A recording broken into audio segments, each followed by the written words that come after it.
Hey guys, I hope you're all doing great. My name is Craig. Yes, we are back with another episode. I'm saying we are back even though I'm alone today, but I'm not alone. When people are married, they become one. So I'm speaking on behalf of my wife as well. I hope you're doing great. Our sincere apologies for taking so long to upload new videos on YouTube. We've been very busy. It's been hectic. And we didn't have much time to do a content for YouTube, but we are back. You'll be seeing a lot of new videos coming soon. Please do subscribe, please share videos, please like if you find it helpful for you, and comment and ask any question or suggest any videos you would like us to talk about, subjects you would like us to talk about. This episode might be the last one on marriage. Might be the last one. I'm not sure, but it might be the last one on marriage. Then we'll be talking about different subjects after that. Things that affect your marriage. Things that might affect your marriage, whether in a positive way or a negative way. Whether in a positive way or a negative way. Now, the first point, I know that a lot of people will usually say, let the past be in the past. The past must remain in the past. But there are things in the past that affect us, that affect and shape how we look at life as well. So with that being said, our first point, background. Your background might affect how you view relationships. It might influence how you view relationships. For example, there are men who have been taught that a woman must not talk back. I'm a man here. There are people like that. I'm a man. Don't talk back when I'm talking.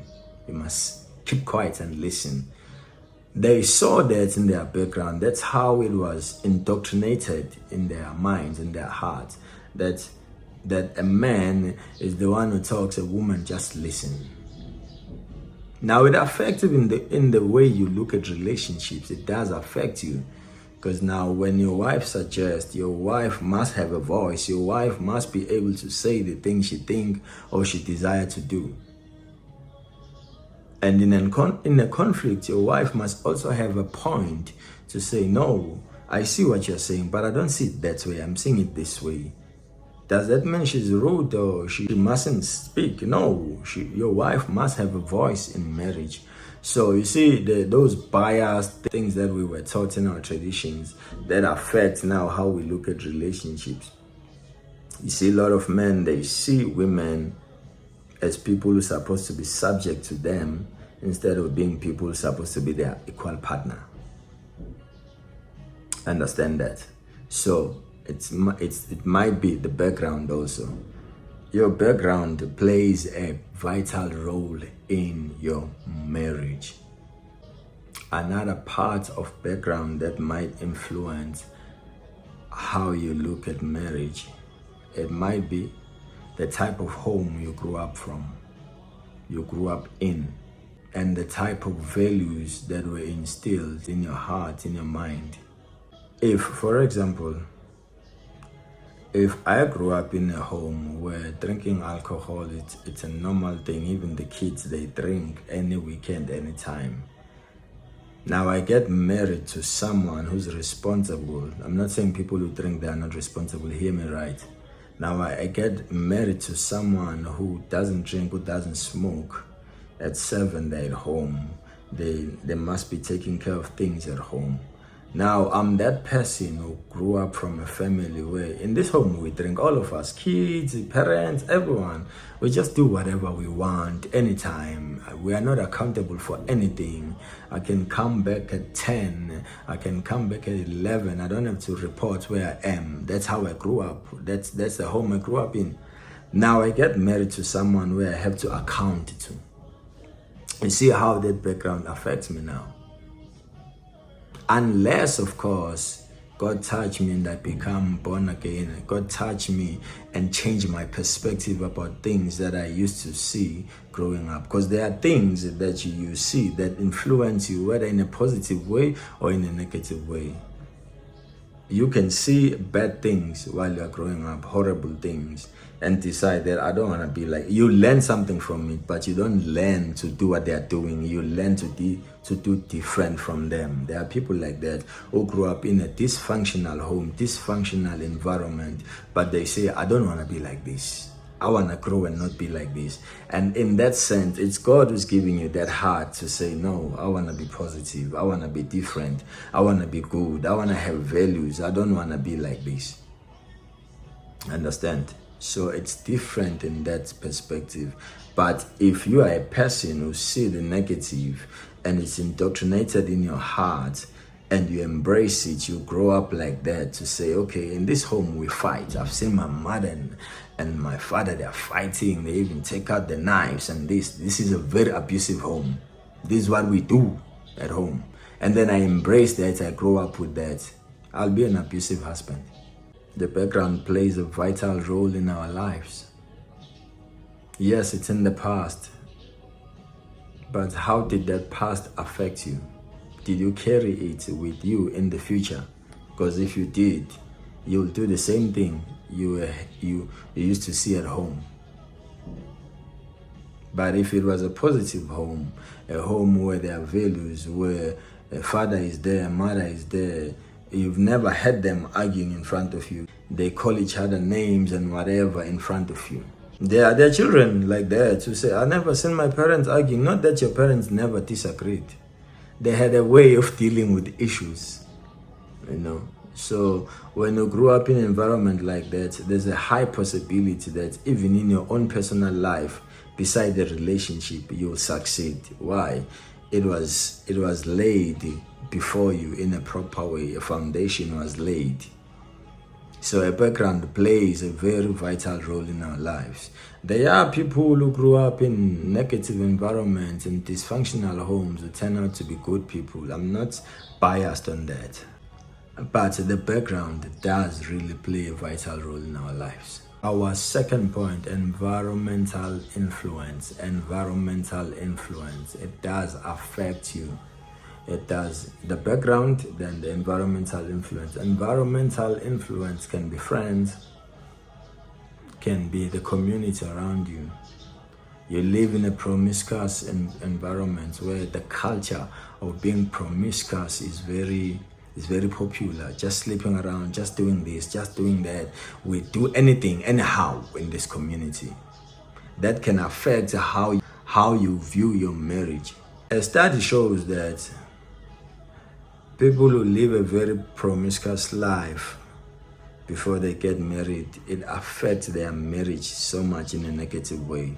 I've seen men and pastors who talk about how even porn affected their marriage in a negative way, because now you've been influenced about living in a very promiscuous way. So where you just sleep around for fun, you just date for fun.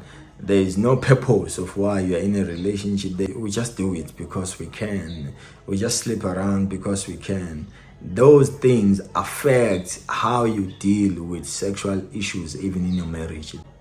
With that being said, there is grace, there is God who can help those who are struggling with that. I've read testimonies of people. I don't know if I should call it a testimony. I've read the stories of people where they broke up because of porn. Marriage was not standing because people cannot be intimate with their spouses because they are more inclined to pornographic material than. With that being said, there are also environmental influences that are very positive. You have role models in your community. You've seen them being married for 20 years, 30 years. You've never heard any stories, any negative things about them. They are committed to each other. You grew up in an environment where they say a child is raised by a village. So every community member is responsible to see you growing, to be a positive person, to be a good person, a person with a great future. So when you grow up in that environment, when you are influenced by such an environment, your life will be positive. Even the way you look at relationships, you'll remember that auntie, that neighbor, that grandmother from the neighbor who've been good to you, been pushing you to go to school even though they were not your parents. Now, that's how you relate with people as well, to say, let me be kind, let me be good to people, let me see greater things for others. Now, when you enter into marriage also, you are able to look at that in a positive way for your spouse. Our next point is your character. Our next point is your character. Your character plays a vital role in marriage. Your own character plays a vital role. With your own character, you can make or destroy your marriage. With your own character, you can build or destroy your own marriage. Now, character has to do with our attitude, with our behavior, with our conduct, integrity, our discipline. Are we disciplined? Are we disciplined enough to say, this is the person I've chosen, this is the person I've chosen before God, and say, I want to spend the rest of my life with this person? Are we disciplined enough to say, okay, there are a lot of people around me, there is this, there is that, but I will stick with this person? You know, it takes character.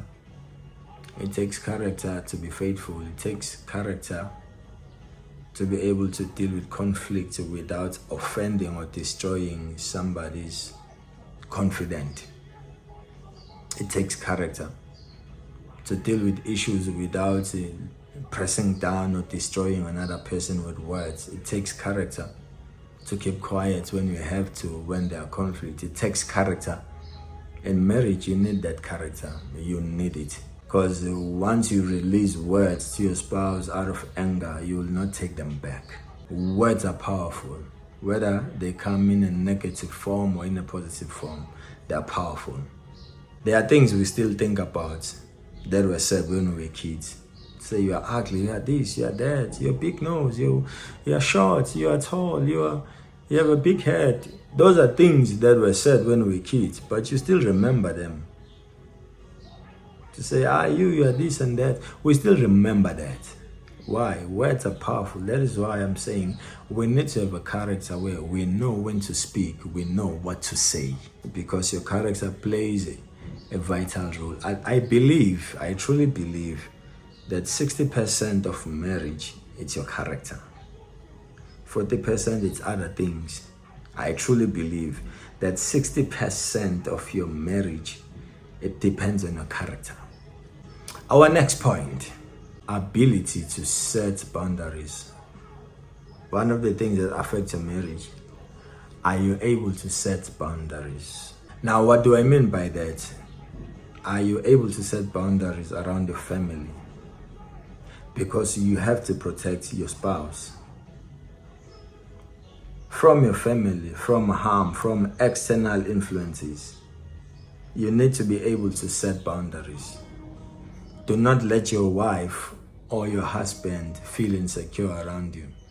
You shouldn't be in a position where you have a stronger bond emotionally with someone else other than your wife. I'm talking about an opposite gender. For example, I'm a man. Now I have a sister somewhere in church or wherever who I bond with. Not biological sister. I'm talking about someone I know. Maybe someone I used to be close with before I got married. It was my friend from varsity, from church or whatever.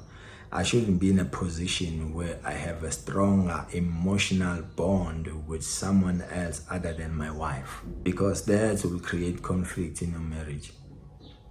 It will create problems in your marriage. You need to be able to set boundaries. If you have friends who are an opposite sex, who are an opposite gender, let your spouse know. Let them know also, this is my wife. Let them be able to come in your house while your wife is there to say, my wife, this is sister so-and-so. My husband, this is brother so-and-so from church. I'm not saying your friends should be your wife's friend, but there should be an open communication. There should be an open communication between you and your wife and your friend who's a different gender from you, so that there won't be problems.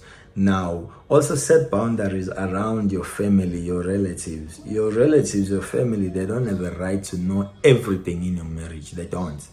Yes, they are my family, but they don't have a right to know the ins and outs of my marriage. They don't. Because that's where you start destroying marriages. That's how marriages get destroyed. So we can't have, hey, my wife has done this now. We have a conflict with my wife. I'm going to report at home. We have this. I'm going to report at home. We have that. That's wrong. That marriage will die quickly. Will die quickly. I know brothers and sisters who have divorced because the spouse cannot just keep quiet about their marriage to their relative. They just cannot do it. They can't. Everything. Even the plans of your marriage, before you even implement them, you go and report at home. We are planning to build a house. We are planning to buy a car. We are planning. Why are you telling your family? Why? Because that they should know when you've done already. Okay, me and my husband, we just built a house, so you guys can visit or whatever. Even that, the house is yours and your husband. So I know that sounds harsh to people who are too inclined to tell everything in their families and stuff. But your marriage, you must set boundaries. You must set boundaries. Your spouse must feel protected and respected. Okay? You don't want to have an issue whereby when your relatives come to your house, they take over. Now it's like your spouse is not there. They just take over. They do whatever they want. It's my brother's house, this one, so I'll just do whatever I want. You should have boundaries. That's how you protect your marriage. Our last point, you must have good principles. You must have good principles. Have good shared principles. So now, if I have values and principles and beliefs that are in line with my wife's, we are not unequally yoked. We believe, obviously, we're two different people. We can't agree on everything all the time. But at least if we have good principles that we share together, we have values that we share. For example, we have same beliefs. For example, I'm a Christian. If I'm married to a wife who wants to go and dance on Friday, it's gonna be a problem for me. Let's have we must have shared principles, shared core values, that we share values. We are the same in a sense, in what we believe, in how we look at life. We are the same in that way. Obviously, we can't look at the things in the same way all the time. But let us have that common thing that keeps us going. If I'm going to church on Friday night for an all-night prayer and my wife wants to go and dance, then I'm married to a wrong person. We don't share the same values. We don't share the same beliefs. You know? So it's important to have good principles that you share together with your spouse. Otherwise, your marriage will be in vain. You'll marry someone for beauty, but always be in different parts in your family. You are going that way, your wife is going that way. You are going that way, your spouse, your husband is going that way. You need to have common principles that you share that are good for you together. Okay. With that being said, thank you so much for watching. Have a blessed day. Please do subscribe. Please do share. God bless you.